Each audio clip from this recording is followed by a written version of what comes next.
আজকে আমরা এই জায়গায় দাঁড়িয়ে মুক্তভাবে মিটিং করতে পারছি, তাদের রুহুর মাগফিরাত আমি কামনা করছি।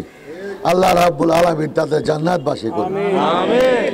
শহীদ প্রেসিডেন্ট জিয়া রহমান, আরাফাত রহমান কোকো সহ বিএনপির যত নেতা কর্মী গত 17 বছরে নিহত হয়েছে, নিহত হয়েছে, তাদের রুহুর মাগফিরাত আমি কামনা করছি। দেশনেত্রী বেগম খালেদা জিয়ার সুস্থতা কামনা করছি। আমি বক্তব্য দিব না, শুধু এটাই বলবো, কালকে আগামীকাল 15ই আগস্ট এই 13 নম্বর ওয়ার্ডের আওয়ামী লীগকে নিষিদ্ধ করা হয়েছে।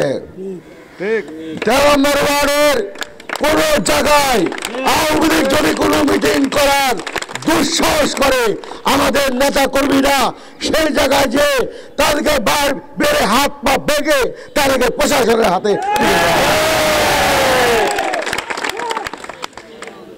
আমি গত বছর এই জায়গায় দাঁড়িয়ে সন্ধ্যার সময় এখানে পুলিশের এসপি, পুলিশের ওসি, অনেকগুলো দারোগা এবং ছাত্রলীগ নামধারী কতগুলো কুলাঙ্গার এখানে দাঁড়িয়েছিল। সেদিন আমি বলেছিলাম আমরা বিএনপি করে এখনো মাঠে আছি, আওয়ামী লীগ ক্ষমতা থেকে গেলে তোদের একটা লোক খুঁজে পাওয়া যাবে না।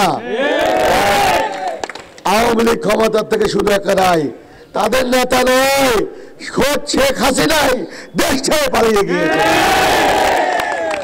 কালকের আপনারা দেখেছেন ওদের একজন আছে কি দরবেশ সালমান এফ রহমান, এত বড় বড় দাড়ি, সাদা চুল, পাজামা, পাঞ্জাবি।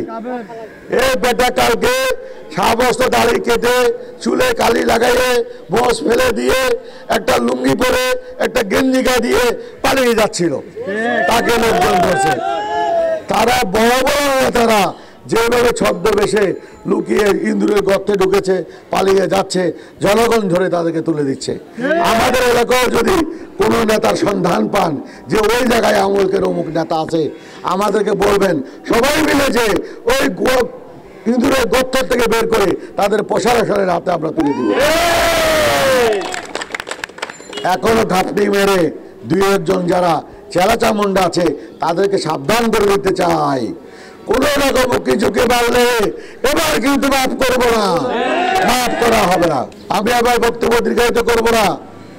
তারেক রহমান সাহেব 3 দিনের প্রোগ্রাম ঘোষণা করেছেন। আজকে ওয়ার্ডে ওয়ার্ডে অবস্থান, আগামীকালকে চট্টগ্রাম মহানগরে কাজীরদুরির মোড়ে আমাদের সমাবেশ। সেই সমাবেশে সবাই শুনবেন, সেই সমাবেশে 2টা বাজে এখান থেকে আমরা বাসে করে কাজীরদুরি মোড়ে যাব। সবাই 2টায় এখানে চলে আসবেন। যারা শুনেছেন শুনেছেন, যারা শুনে নেই তারা সবাইকে বলে দিবেন।